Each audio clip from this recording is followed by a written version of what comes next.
Bismillahirrahmanirrahim. Assalamualaikum warahmatullahi wabarakatuh.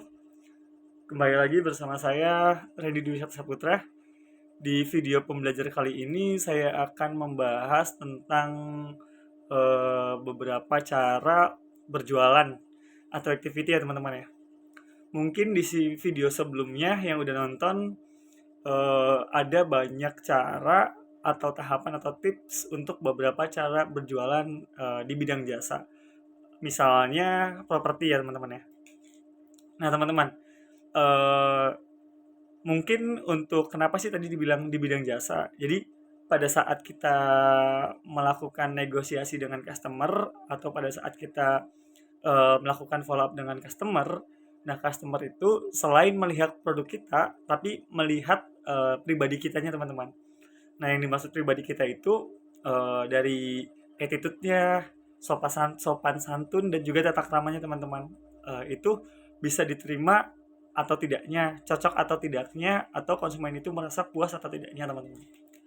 Nah mungkin dari beberapa cara tahapan berjualan atau activity yang saya sudah pernah bahas, misalnya saya bahas sedikit ya, kayak misalnya untuk canvassing, visit corporate, posting sosial media, jadwal kantor pemasaran, dan open booth dan lain-lain.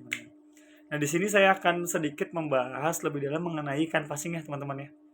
Nah, mungkin dalam divisi penjualan atau divisi marketing kita tidak akan asing dengan kata canvassing atau canvas ya, teman-teman ya.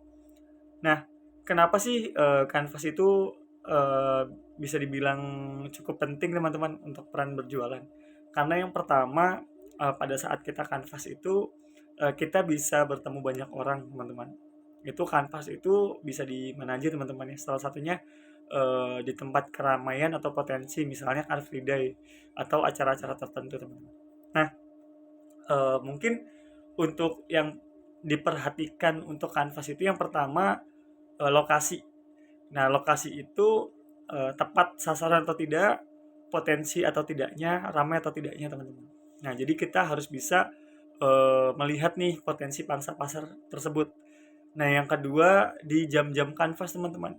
Nah, di mana kita harus cari atau bisa memanfaatkan jam-jam yang produktif kayak misalnya jam istirahat perkantoran atau misalnya jam pulang kantor atau misalnya intinya di tempat yang kita ingin tuju tapi itu tuh jam yang produktif ya teman-teman ya. Nah untuk cara kanvas sendiri mungkin ada beberapa tahapan ya teman-teman.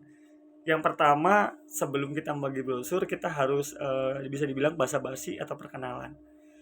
Nah, setelah itu kita bisa ngobrol atau basa-basi. Nah, setelah perkenalan kita juga bisa menjelaskan maksud dan tujuan teman-teman. Apa yang ingin kita jelaskan dan apa yang ingin kita bahas teman-teman ya. Nah, setelah itu kita bisa menanyakan domisili customer dan juga pekerjaannya teman-teman. Nah, setelah kita sudah dapat domisili customer di mana juga pekerjaannya, di situ kita juga bisa langsung untuk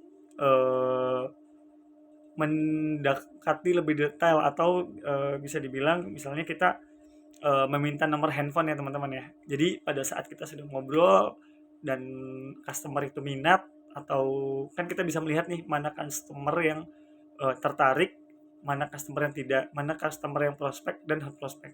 Nah, pada saat customer itu sudah mendekati hot prospek atau masuk ke dalam kategori hot prospek, kita bisa langsung minta nomornya teman-teman dengan misalnya beralasan ingin memberikan info lebih jelas kayak mengirim video atau mengirim foto perumahan ya teman-teman ya, atau mengirim press list gitu. Jadi mungkin ada banyak cara tahapan kanvas ya teman-teman ya atau tips-tipsnya.